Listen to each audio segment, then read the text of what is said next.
বাদী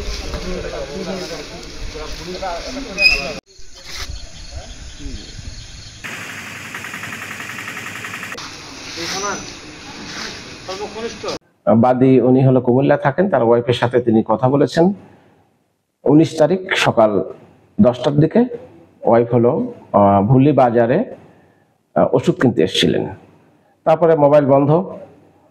তারপরে যখন বিকেল 5টার সময় ওনার সাথে যোগাযোগ করা সম্ভব হয়েছে ওয়াইফের সাথে, তখন উনি জানতে পারছে যে ওয়াইফ হলো তার শ্বশুর বাড়িতে আছে এবং কান্নাকাটি করছে। তখন সে কুমিল্লা থেকে ব্যাক করে তার ওয়াইফের সাথে কথা বলছে অনেকগুলো সাক্ষীর সামনে। তখন ওয়াইফ স্বীকারোক্তি দিচ্ছে এরকম যে ভুলি বাজারে ওষুধ কিনতে এসেছিলেন।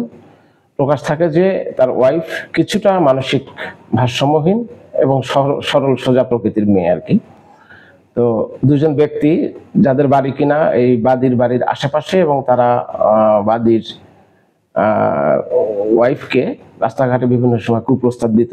ভুলি বাজারে তাদের সাথে যখন দেখা হয়, ওই দুজন ব্যক্তি অটোরিকশা যোগে তাকে ফুসলিয়ে ফাসলিয়ে ইচ্ছার বিরুদ্ধে তাকে অটোরিকশা যোগে খোশ বাজারে নিয়ে যায়। নিয়ে যাওয়ার পর ওখান থেকে রুটি চা এগুলা খাওয়ানোর পরে ওখান থেকে জিনে মসজিদে নিয়ে যায়। জিনে মসজিদ থেকে ওখান থেকে মেয়েটাকে নিয়ে এই ভুল্লি কলেজের পিছনে কুমারপাড়া কলেজ পাড়া এখানে একটা বাসায় নিয়ে গিয়ে তারা পালাক্রমে দুজন মিলে মেয়েটাকে ধর্ষণ করে।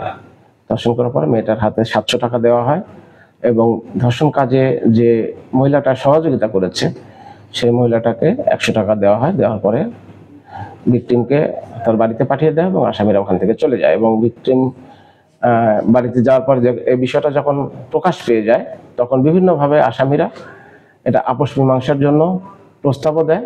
যখন আপোষ মীমাংসা করতে রাজি না হয় থানার দিকে এসছে, তখন আসামিরা লাপাত্তা হয়েছে।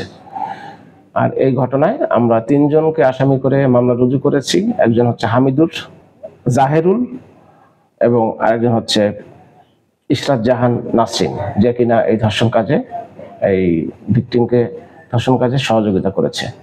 এই 3 জনের মধ্যে হামিদুর এবং ইশরাত জাহান নাসরিনকে আমরা অলরেডি গ্রেপ্তার করেছি এবং অবশিষ্ট যে আসামি আছে জাহিরুল, তাকে গ্রেপ্তারের জন্য অভিযান অব্যাহত আছে। ভিকটিম আমাদের হেফাজতে আছে।